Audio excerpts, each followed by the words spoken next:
அண்ணா ஆராய்ச்சி விஞ்ஞானியா இருந்து அவர் வந்து அவரோட செயலை பாராட்டி நம்ம நாட்டில் வந்து அவர் வந்து குடியரசுத் தலைவர் வந்து உலகம் ஃபுல்லாக அவர் ஃபேமஸ். அவர் பிறந்த இடம் எது தெரியுமா? தமிழ்நாடு தான். எங்க? எந்த ஊர்? ராமேஸ்வரம். ராமேஸ்வரம் எப்படி இருக்கும்? கடல் பகுதியா இருக்கும். Very good, super. யார் சொல்லி கொடுத்தா? டீச்சர் சொல்லி கொடுத்தாங்களா? அப்போ அவருக்கு எவ்வளவு வயசு? அவர் போய் இறந்துட்டாரு. அவர் சாகும் போதே அவருக்கு வயசு வந்து 70-80 பக்கம் இருந்தது. அப்போ 80 வருஷத்துக்கு முன்ன அந்த கடல் பகுதியில எந்த ஒரு ஃபெசிலிட்டியுமே இருக்காது. இப்போ உங்களுக்கு வந்து கவர்மெண்ட் வந்து பில்டிங், நல்ல பில்டிங், பிரைவேட் ஸ்கூல்ல கூட இவ்வளவு பெரிய கட்டமைப்பு இருக்காது. உங்களுக்கு வேணுங்கிற யூனிஃபார்ம், பாட புக்கு, என்னென்ன வேணும் உங்களோட தேவைகள், உணவு உட்பட எல்லாமே, டீச்சர்ஸ் உங்களுக்காக பாடம் நடத்துறதுக்கு எல்லாமே உங்களுக்கு எல்லா வசதியும் பண்ணி கொடுக்குறாங்க. பண்றாங்க இல்லையா? கவர்மெண்ட் மூலியமா எல்லாமே கிடைக்குது. ஆனா அவங்க காலத்துல கிடைச்சதா இல்லையா? கிடைக்கல. ஆனா அந்த எந்த ஒரு வசதியுமே இல்லாத இடத்துல பிறந்து அவங்க அம்மா அப்பா பெரிய பணக்காரங்க கிடையாது, ஏழதான் 4-5 குழந்தைங்க, ஒரு குழந்தை கிடையாது. அந்த இதுல வளர்ந்து உலகமே திரும்பி பார்க்குற அளவுக்கு பெரிய விஞ்ஞானியா இருந்து எல்லாருமே பாராட்டுற அளவுக்கு ஒரு குடியரசுத் தலைவரா உயர முடிஞ்சது. எதனால? படிப்பு. எதையும் புரிஞ்சு பண்ணணும். அவர் கிளாப் பண்ணுங்க.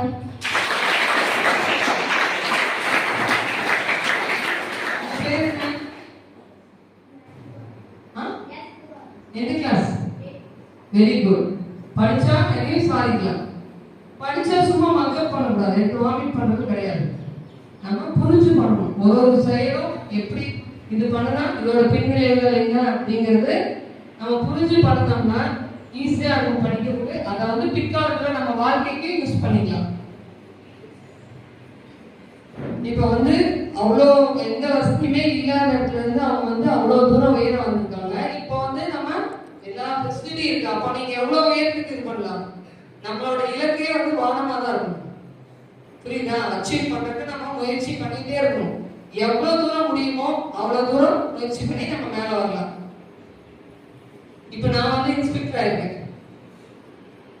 முதல்ல கூட இன்ஸ்பெக்டர்லாம் போட மாட்டாங்க, எல்லாம் ரொம்ப அதிகபட்சமா போட்டா ஏடபிள்யூபிஎஸ் போடுவாங்க.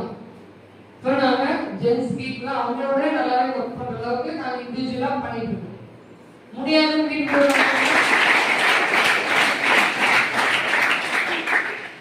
இப்போ நான் எதுக்கு வந்திருக்கேன்னா, உங்களுக்கும் வந்து ஒரு பக்கத்தை மட்டும் நான் சொல்றேன், சந்தோஷமான பக்கத்தை வந்து சொல்றதுனால உங்களுக்கு படிச்சா உங்களுக்கு தடைகள் எல்லாம் இருக்கு.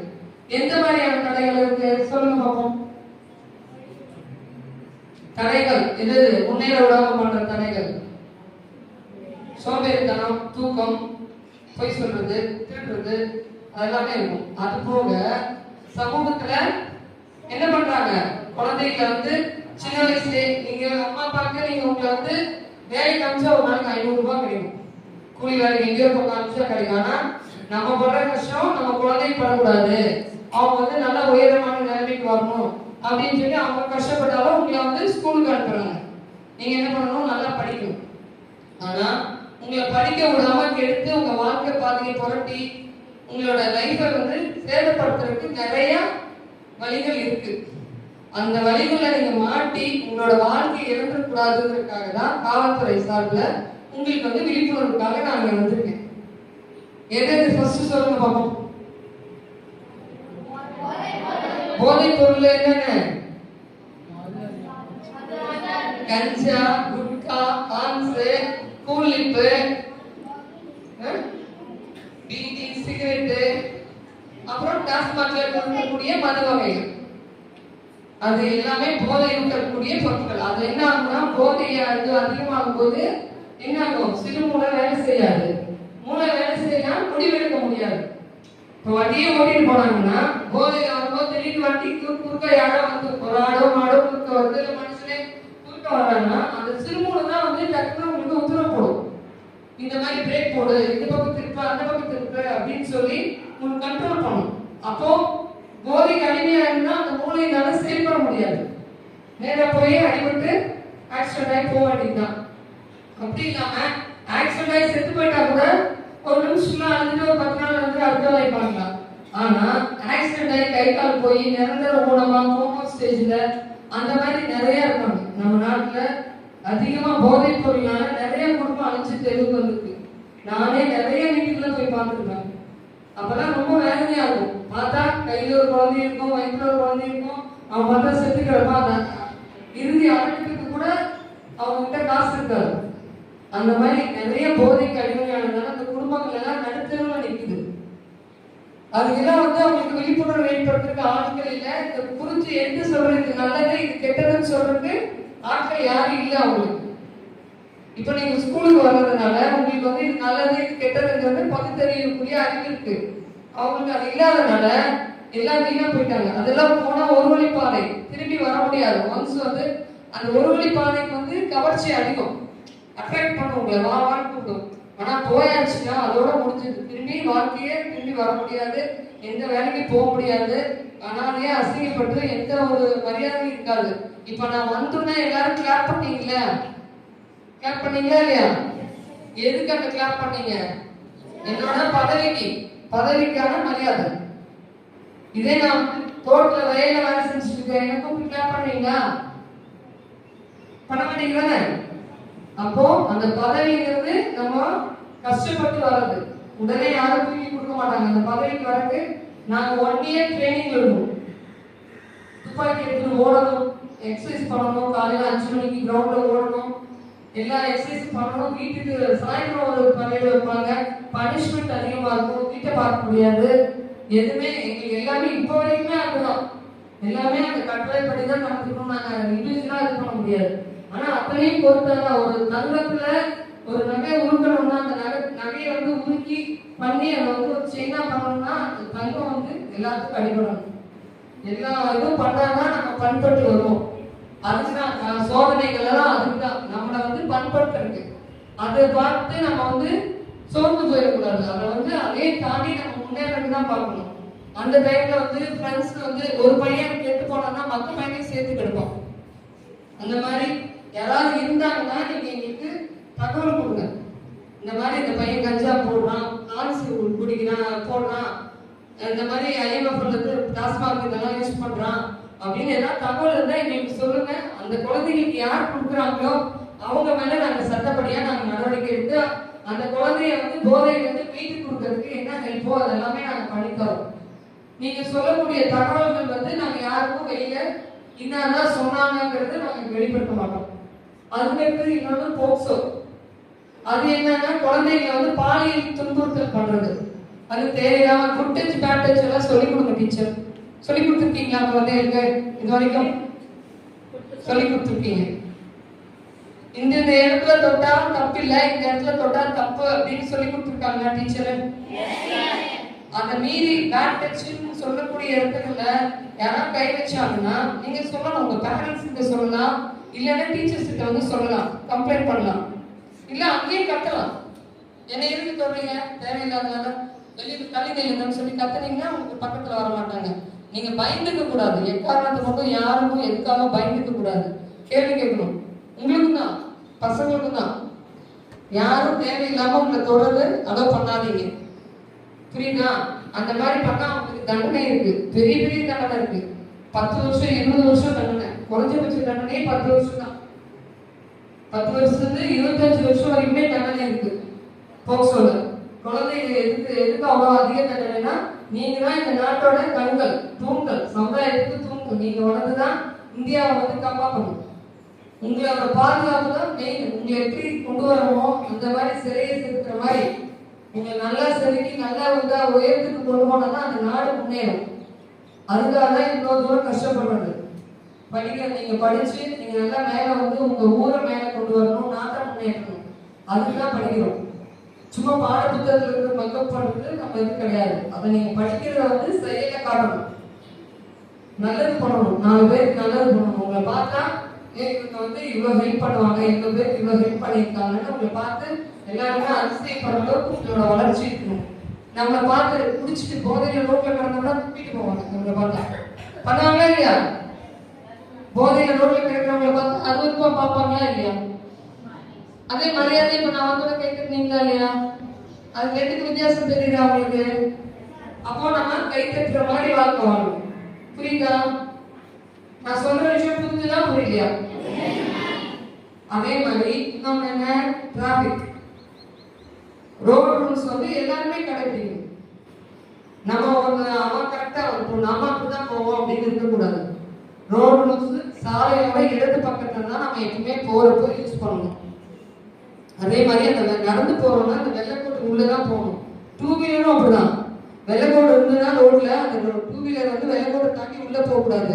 ஆனா நீங்க என்ன பண்ணுவாங்க, பஸ்ஸுக்குள்ள லாரிக்குள்ள டூ வீலர் விட்டு போவாங்க. இந்த ஊர் பக்கம் நான் வந்து பார்த்தேன், எங்க ஊர் பக்கம்லாம் அப்படி போக மாட்டாங்க. ரோட் ரூல்ஸ்னா சிக்னல்னா அந்த ரெட் லைட் தாண்டினாதான், ரெட் லைட் முடிஞ்சாதான் அந்த ரோட்டை தாண்டி போவாங்க. இங்கெல்லாம் அந்த மதிக்கிறது கிடையாது. அதே மாதிரி டூ வீலர்ல போறவங்க என்ன பண்றாங்க, 3 பேர் 4 பேர் 5 பேர் அப்படி போவாங்க. எதுக்காக அப்படி போகக்கூடாது, அந்த வண்டியோட கெப்பாசிட்டி இத்தனை பேர் காலையில் வடிவேல் வச்சிருக்காங்க. அதுக்கு மேல போகும்போது ஒரு ஆபத்துங்கிறப்ப அதை கண்ட்ரோல் பண்ண முடியாது. உயிரிழப்புகள் அதிகமாகும், காயம் அதிகமாகும். அதுக்காக வேண்டாம்னு சொல்றது. அதே மாதிரி பேசிட்டு செல்போன் பேசிட்டு வண்டி ஓட்டும் போது நம்ம கவனம் போல செல்போன்ல இருக்கும். எதுக்காப்புல ஏதாவது வந்தா தெரியாது. அதுக்காக செல்போன் பேசிட்டு வண்டி ஓட்டாதீங்கன்னு சொல்றது. நிறைய ஆக்சிடென்ட் அதுலதான் நடக்குது. அதே மாதிரி போதையில போறதுனாலையும் மூளை கண்ட்ரோல் பண்ண முடியாது. அவங்க என்ன செயல் செய்யறாங்கன்னு அவங்களால புரிஞ்சுக்க முடியாத வேகத்துல போறப்போ அதுலயும் வந்து நிறைய ஆக்சிடென்ட் நடக்குது. அந்த ஆக்சிடென்ட் ஆகி உயிரிழப்புகள் வந்து நிறைய அந்த குடும்பத்துக்கு சம்பாதிக்கக்கூடியவங்களா இருப்பாங்க. அவர் இறந்துட்டாருன்னா அந்த குடும்பம் வீணா போயிடும். அடுத்து அவங்க அந்த குடும்பத்தை காப்பாற்றுற ஆள் இல்லாததுனால நிறைய குடும்பம் ஆக்சிடென்ட்னால வாழ்க்கையில இருந்து நிற்கிறாங்க. எல்லாருமே அந்த ரோட் ரூல்ஸ் நம்ம கரெக்டா ஃபாலோ பண்ணாம பஸ்ல தொங்கிட்டு போறது, படிக்கட்டுல தொங்கிட்டு போறது, வண்டி வளையும் போது என்ன ஆகும், டக்குனு வண்டியில இருந்து வெளியில வந்தீங்கன்னா சக்கரம் தலைமையில ஏறிடும். அது அந்த மாதிரி எல்லாம் இருக்கு. நிறைய ஆக்சிடென்ட் அது மாதிரி நடக்குது. அதனால ஆக்சிடென்ட் இல்லாத அளவுக்கு வண்டி வாகனத்தை வந்து இத்தனை கிலோமீட்டர் ஸ்பீட்னா அந்த கிலோமீட்டர் ஸ்பீட்ல தான் போகணும். எந்த மாதிரி சொல்றாங்களோ அந்த மாதிரி வாகனத்தை இயக்குனீங்கன்னா ஆக்சிடென்ட் வராது. நீங்க சொல்லுங்க, பெரியவங்களே வண்டி தப்பா போனாலும் இதெல்லாம் ஓட்டக்கூடாது, எங்க ஸ்கூல்ல வந்து சொல்லியிருக்காங்க அப்படின்னு சொல்லி இது பண்ணுவோம். அதே மாதிரி பேங்க்ல வந்து நிறைய திருட்டெல்லாம் நடக்குது. தனியா வந்து பேங்க்ல அமௌண்ட் போட போறவங்க வயசானவங்க தனியா போகக்கூடாது. பணம் எடுக்கிறப்ப கூட அவங்க சொந்தக்காரங்க யாராவது கூட கூட்டிட்டு போகணும். ஏன்னா வீடு வரைக்குமே டோக்கி வராங்க. பணம் எடுத்துட்டு போனா அது வந்து வண்டியோட பெட்டியை உடைச்சி எடுக்கிறது அதெல்லாம் நிறைய நடக்குது. அதே மாதிரி வீட்டுக்கு வந்து அது இதெல்லாம் பண்ணி தர்றாங்க, பாலிஷ் போட்டு தரேன் அந்த மாதிரி வந்து ஏமாத்துறாங்களோ. யாரையும் வந்து வெளியாட்கள் வந்து தேவையில்லாம இப்ப கிராமத்துல வந்து என்ன நல்ல பழம் இருக்கு, யாரும் எதுக்கு வந்தீங்க என்னன்னு கேள்வி கேட்கறாங்க. ஆனா டவுன்ல அதெல்லாம் இருக்காது. பெண்கள் நேற்று கூட வீடு உடச்சிட்டு போயிட்டாங்க. உண்மையா என்னங்க விசாரணை இருக்கு, அதை அப்புறம் பார்த்துக்கலாம். அப்புறம் அடுத்தது பெரிய ஏமாற்றம் இருக்கு நமக்கு. என்னது, உங்களோட வளர்ச்சியை பாதிக்கக்கூடியது. சொல்லுங்க. Very good. யார் சொன்னது? அது என்ன யூஸ் பண்றீங்க? கேம்ஸ். அது பப்ஜி கேம்ஸ். நான் வந்து வேலைக்கு வராது பண்ண டியூஷன் எடுத்துருந்தேன். என்கிட்ட ஒரு 40 குழந்தைங்க டெய்லி டியூஷன் வருவாங்க. அதுல ஒரு பையன் மதர்ல சொல்லியிருப்பான், அவங்க அம்மா அப்பா 2 பேருமே பொறுப்பு கிடையாது, அவங்க பாட்டி வந்து கூவிட்டு தான் அந்த குழந்தைய படிக்க வச்சாங்க. நல்ல பையன், எந்த தப்புமே பண்ண மாட்டான். அவன் பெருசாகி ஏதோ வேலைக்கு பிரைவேட் வேலைக்கு போறான். போன இடத்துல இந்த செல்போனுக்கு அடிமையாயிட்டு அதுல ஏதோ பணம் கொடுக்கலன்னு சொல்லிட்டு அவன் ரொம்ப த்ரெட்டன் பண்றாங்க. அந்த பையன் என்கிட்டயா ஏதாவது ஃபோன் பண்ணி என் நம்பரை எங்கேயா வாங்கி கூட பேசிக்கலாம் பண்ணிக்கலாம், எதுவுமே பண்ணாம யாருக்கிட்டையுமே கேட்காம சூசைட் பண்ணி இறந்து போயிட்டான். எனக்கு அது ரொம்ப அது வருத்தம். அவங்க அம்மா அப்பா சரியில்லை, அந்த குழந்தைக்கு அவங்க பாட்டி பூவித்து வளர்த்துறாங்க. வளர்த்து அந்த பையனை வாலிபம் பண்ணிட்டாங்க. கல்யாணம் பண்ணக்கூடிய ஸ்டேஜ்ல இருக்கான் அந்த பையன். அந்த பையன் வந்து இந்த பப்ஜி கேம் கடுமையாகி சூசைட் பண்ணி இறந்து போயிட்டான். நிறைய பேர் இருக்காங்க. போலீஸ்லயே அந்த மாதிரி, போலீஸ்ல வேலையில் இருக்கவங்க, இந்த ஏரியாவில் அந்த மாதிரி இருக்கவங்க, நாங்களே அவங்க ஃபீல்டு ஒர்க்ல போறதுனால எங்களுக்கு அது என்ன சீரியஸ்னஸ் எங்களுக்கு தெரியும். இந்த வீட்டில் இருக்கவங்களுக்கு எல்லாம் அந்த சீரியஸ்னஸ் தெரியாது. அப்படியே கடனுக்கு அது வாங்கி ரொம்ப கடன் வந்து அவங்களால கழுத்தை நெருங்கினப்போ வேற வழியெல்லாம் சூசைட் பண்ணி இறந்துறாங்க. அந்த குடும்பம் அப்படியே அனாதையா நிற்கிறாங்க. அதோட விபரீதம் வந்து உங்களுக்கு தெரியவில்லை. இன்டர்நெட் வந்து நம்ம நல்லதுங்க, ஒரு எது எடுத்தாலும் ஒரு விஷயத்துல நல்லது இருக்கும் கெட்டது இருக்கும். நம்ம நம்ம நல்லது மட்டும் யூஸ் பண்ணணும், கெட்டதை வந்து பயன்படுத்த கூடாது. அதுக்காக தான் உங்களுக்கு இதெல்லாம் விவரமா சொல்றேன். உயிரிழப்புகள் நிறைய நடக்குது, அதனால அதை வந்து யூஸ் பண்ணக்கூடாது. இப்ப நான் என்னென்ன விஷயம் உங்களுக்கு சொன்னேன், நான் என்ன சொல்ல பார்ப்போம், நீங்க சொல்லுங்க. ஃபர்ஸ்ட் என்ன சொன்னேன்? ஒரே பொருள் தெரிஞ்சு அதே சொல்லிட்டு இருந்தா செல்லாது. லைனா சொல்லணும்.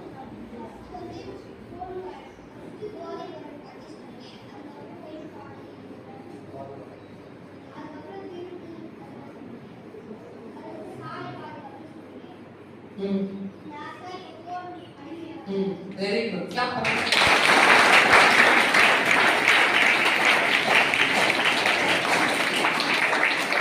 பொறியாளருக்கு வந்து என்னைக்குமே வளர்க்கணும். நம்ம இன்னைக்கு சாக போறோம்னா கூட நம்ம சாகிறதுக்கு முன்னாடி ஒரு விஷயம் கற்றுட்டு சாகணுங்கிற அந்த மென்டாலிட்டி இருக்கணும்.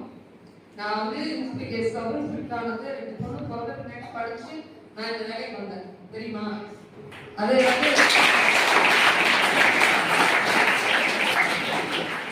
எதனாலன்னா எனக்கு அந்த படிக்கிற பழக்கம் வந்து என்கிட்ட இருக்குது. என்னால ஒரு சின்ன ஒரு புல்பேப்பர் இருந்தா கூட அது என்ன விஷயம் தெரியுதுன்னு நான் தெரிஞ்சுக்குவேன். இப்போ எனக்கு அந்த பழக்கம் எவ்வளோ ஸ்ட்ரெஸ்ஸான வேலையா இருந்தாலும் எங்கேயாவது நான் இருந்து என் பேப்பரை கண்ணுக்கு பிடிச்சுன்னா அது என்ன ஏதுன்னு படிச்சு தெரிஞ்சுக்குவேன். எனக்கு தெரியாத விஷயம் இந்த மாதிரி ஒரு சின்ன குழந்தைக்கு தெரிஞ்சாலும் நான் கேட்டு தெரிஞ்சுக்குவேன். தெரியாம இருக்கிறது தான் முட்டாள்தனம், தெரிஞ்சா வந்து நல்லது. அதே மாதிரி இந்த கிளாப் பண்றீங்க இல்லையா, கிளாப் பண்ணும்போது அது வந்து உங்களோட உடல் ஆரோக்கியத்துக்கு நல்லது, ஹார்ட்டுக்கு வந்து ரொம்ப நல்லது. கிளாப் பண்ணும்போது நம்ம ஹார்ட்டோட ரத்த ஓட்டம் வந்து சரியாகும். ஏதாவது தடைப்பட்டு இருந்தாலும் அதெல்லாம் கிளியர் ஆகும். அதுதான் கிளாப் பண்ண சொல்லுவாங்க. அது ஃபர்ஸ்ட் தெரிஞ்சுக்கோங்க. கிளாப் பண்ணும்போது நம்மளோட ஹார்ட்டுக்கு வந்து அது ரொம்ப நல்லது. அது உங்க ஸ்கூல்ல நிறைய கடைபிடிக்கிறீங்க. நம்ம வந்து எப்பவுமே கிராமத்து பழக்க வழக்கங்கள் தான் நல்லது. என்னைக்குமே வாழ்க்கைக்கு அதுதான். 100 வருஷம் எந்த கிராமத்துல போனீங்கன்னா வயசானவங்க இருப்பாங்க. டவுன்ல எல்லாம் 40-50 வருஷம் வரை ஹார்ட் அட்டாக் இறந்துருவாங்க, காரணமே தெரியாது. ஏன்னா நம்ம சுத்தமான காற்று, சுத்தமான இடத்துல இருக்கிறோம், பழக்க வழக்கங்கள் சுத்தமா இருக்கும். அதனால நமக்கு உடல் ஆரோக்கியம் தானாவே வரும். அதே மாதிரி என்டியூரன்ஸ் நிறைய இருக்கும். எங்க போனாலும் நடந்து போறது, அதெல்லாம் நல்ல பழக்கங்கள். வாகனத்தை யூஸ் பண்ண மாட்டாங்க, நடந்து போவாங்க. அதுல என்னைக்குமே நீங்க எவ்வளவு உயரத்துக்கு போனாலும் நீங்க வந்து அது எல்லாமே கடைபிடிச்சீங்கன்னா என்னைக்குமே ஆரோக்கியமா இருக்கீங்க. பெரிய பதவியில் இருக்கலாம், ஆனா உடல் ஆரோக்கியம் இல்லைன்னா அதுவும் வேஸ்டா போயிடும். உங்களோட உடல் நலத்தை கண்டிப்பா பேணணும். யாரு நீங்க இப்ப இருக்க சின்ன வயசுல இருந்து அதை கொண்டு வரணும். உடல் ஆரோக்கியமான உணவுகளை தான் சாப்பிடணும். இந்த ஜங்க் ஃபுட் எல்லாம் வந்து டிவியில விளம்பரம் சொல்லுவாங்க இல்லையா, அந்த ஜாமு, இந்த பிஸ்கட், அதெல்லாம் வந்து பேக்கரி ஐட்டம் டோட்டலா வந்து அவாய்ட் பண்ணணும். ஏன்னா பேக்கரி ஐட்டத்துல விலங்குகளோட கொழுப்பு சேர்த்துறாங்க. அது வந்து மரபுத்தன்மை, அது மாதிரி பெரிய பெரிய வியாதிகள் எல்லாம், கேன்சரு அதெல்லாம் வரும். உங்களுக்கு அதெல்லாம் வந்து அந்த ஜூஸ் அதெல்லாம் கலரா இருக்கு, நல்லா இருக்கு, குடிக்கிறதுக்கு நல்லா இருக்கு, நாக்கு கடுமையானீங்கன்னு வைங்க, உடம்பு வீணா போயிடும், காப்பாற்ற முடியாது. இப்ப நம்ம செல்போனு கம்ப்யூட்டர் அதிகமா யூஸ் பண்ணும்போது நரம்பு மண்டலத்தை வந்து அதிகமா பாதிக்கும். அதனால தேவைக்கு எல்லா பொருட்களையுமே தேவைக்கு யூஸ் பண்ணுங்க. தேவையில்லாத நேரத்தில் அதுக்கு அடிக்ட் ஆகிட்டு அதை யூஸ் பண்ணீங்கனால நமக்கு ஆபத்துகள் அதிகமா வரும். எதுனாலும் நம்ம தேவைக்கு யூஸ் பண்ணி எல்லாருமே நல்லா இருக்கணும், நல்ல பெரிய லெவலில் வரணும்னு எல்லாம் கடவுளை வேண்டிக்கிறேன். நீங்களும் எல்லாம் நல்லா வருவீங்க, ஜெயிப்பீங்களா? எல்லாருமே வாழ்க்கையில் ஜெயிச்சுக்காங்களா? எனக்கு வாய்ப்பு கொடுத்த அனைவருக்கும் நன்றி.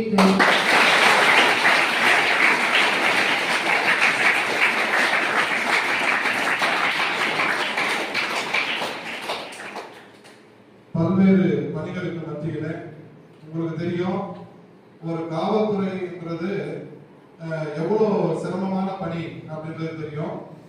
அவங்களுக்கு 24 மணி நேரம் பணி. நம்ம காலையில 9 மணிக்கு வரோம், பொழுதுக்கு 4 மணிக்கு வீட்டுக்கு போயிடுறோம், அதுக்கப்புறம் ஃப்ரீ ஆயிடும் இல்லையா?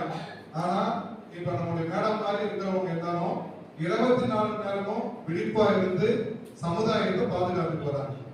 அதுக்காக மேடமுக்கும் காவல்துறைக்கும் நம்ம ஒரு பெரிய கைத்தட்டல்.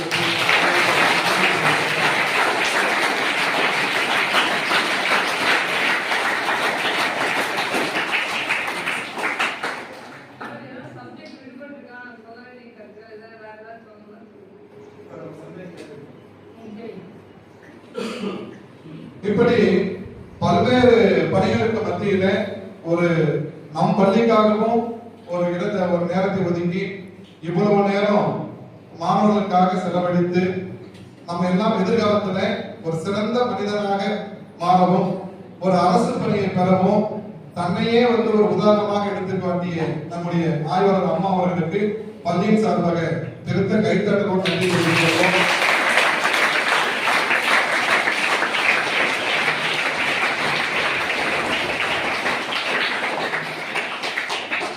மேடம் பாத்தீங்க அப்படின்னா நிறைய விஷயங்களை அவங்க கிட்ட பகிர்ந்துருக்காங்க. நம்முடைய குழந்தையை கேட்டு கூட பாத்தீங்கன்னா என்னென்ன விஷயங்கள் தெரிஞ்சுக்கிட்டு சொல்லியிருக்கிறாங்க. இதையும் தாண்டி உங்களுக்கு சமுதாயத்துல வேற என்னெல்லாம் பிரச்சனைகள் இருக்கு, தேவைகள், காவல்துறையினுடைய உதவி தேவைப்படுது அப்படின்னா நீங்க உங்களுடைய கருத்தை இங்க பதிவு பண்ணலாம்னு சொல்லி ஒரு முன்மொழிவை தந்திருக்கிறாங்க.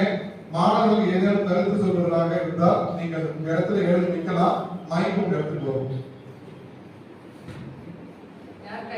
யாருக்காவது காவல்துறையோட உதவி தேவையா, ஏதாவது பாதிக்கப்பட்டிருந்தீங்கன்னா நீங்க சொல்றதுக்கு பயமா இருந்தா உங்க டீச்சர்ஸ் கிட்ட சொல்லுங்க. அவங்க எங்களுக்கு சொல்லுவாங்க.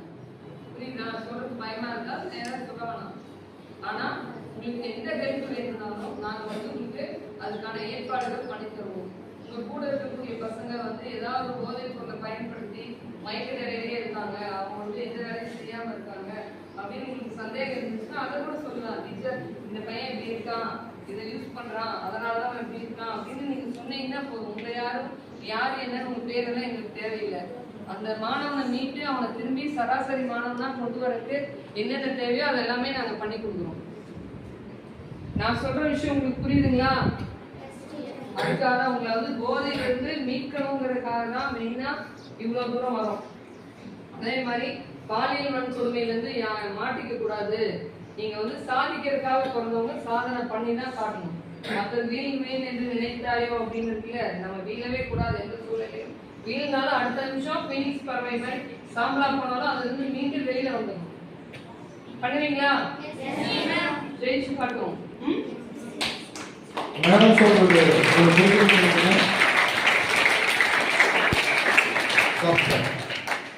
நீங்க வீட்டுக்கு போகும் பொழுதும் வீட்டுல இருந்து வரும் பொழுதும் கிட்டத்தட்ட ஒரு 10 கிலோமீட்டர் கிட்ட அதிகபட்சமா பயணம் செய்ய வேண்டியிருக்கு.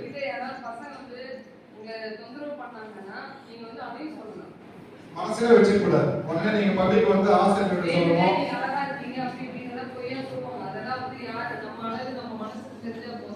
யார் அடுத்தவங்களுக்கு சொல்லணும், நம்ம பெற்றவங்களுக்கு தெரியும் நம்மளுக்கு என்ன பண்ணணும், நம்மளுக்கு என்ன தேவைங்கிறது பெற்றவங்களுக்கும் டீச்சர்ஸ்க்கும் தெரியும். வேற யாரும் நம்ம பாராட்ட வேண்டிய அவசியம் கிடையாது. எதுக்கும் புகழுக்கு போதைக்கு அடிமையாகக்கூடாது. நம்ம ஜெயிக்கிறது நம்மளோட இலக்கு என்னவோ அதை நோக்கி தான் நம்மளோட பயணம் இருக்கும். அதனால அந்த எங்கெங்க குறுக்கீடுகள் எல்லாம் இருக்கோ அந்த குறுக்கீடுகளை யார் மூலமா சரி பண்ணணுமோ சரி பண்ணணும். அதுக்காக தான் உங்களுக்கு இந்த விழிப்புணர்வு கூட்டமே. பண்ணுவீங்களா? ஹெல்ப் கேட்பீங்களா? கேட்கணுங்கிறது நீங்க போலீஸ்னா பயமா இருக்கு, போய் கேட்க முடியாது அப்படின்னு சில பயமுறுத்தி இருப்பாங்க. அதெல்லாம் ஒன்றும் கிடையாது. நாங்களும் மனுஷங்க தான். உங்களுக்கான சேவைகள் செய்யறதுக்கு நாங்க ரெடியா இருக்கோம். உங்களுக்காக ஒரு நாளைக்கு நான் டைம் இருக்கிறப்போ ஸ்டேஷனுக்கு ஒரு நாள் கூப்பிடுவாங்க சார். ஸ்டேஷனோட அமைப்பெல்லாம் அவங்க பார்க்கணும், எப்படி ரன் ஆகுது, என்ன ஒர்க் பண்றோம் அப்படிங்கிறது அவங்க பார்த்தாங்கன்னா அவங்களுக்கு ஒரு இது தெரியும்.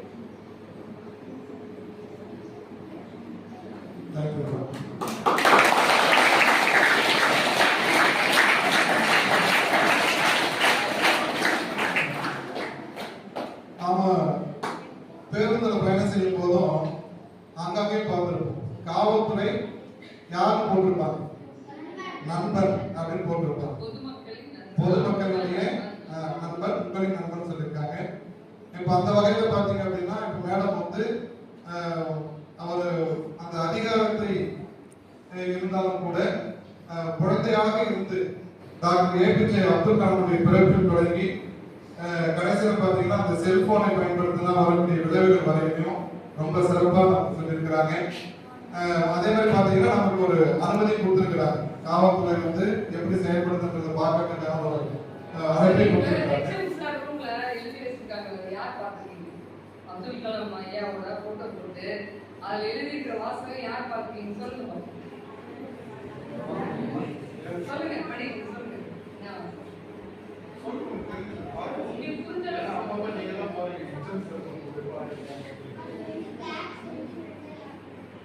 பிளாக்ங்கிறது கருப்புங்கிறது பார்க்கும்போது அது வந்து பேட் சென்டிமெண்ட், அதாவது என்ன சொல்லுவோம், சென்டிமெண்ட்னா என்ன தமிழ்ல இருக்கிற மாதிரி, அது கருப்புன்னா ஒரு கெட்டதுங்கிற மாதிரியான ஒரு கோணத்துல தான் நம்ம எல்லாரும் பார்க்கிறோம். ஆனா கருப்பு பிளாக் போர்டு தான் வந்து கருப்பு கலர் தான் நிறைய பேரோட வாழ்க்கைக்கு ஒளியை கொடுத்துருக்கு அப்படின்னு சொல்லி அவரோட முன்மொழிகள் வந்து சார் வந்து அவரோட பீரோல வச்சு ஒட்டியிருக்காங்க. சார் ஒரு வார்த்தை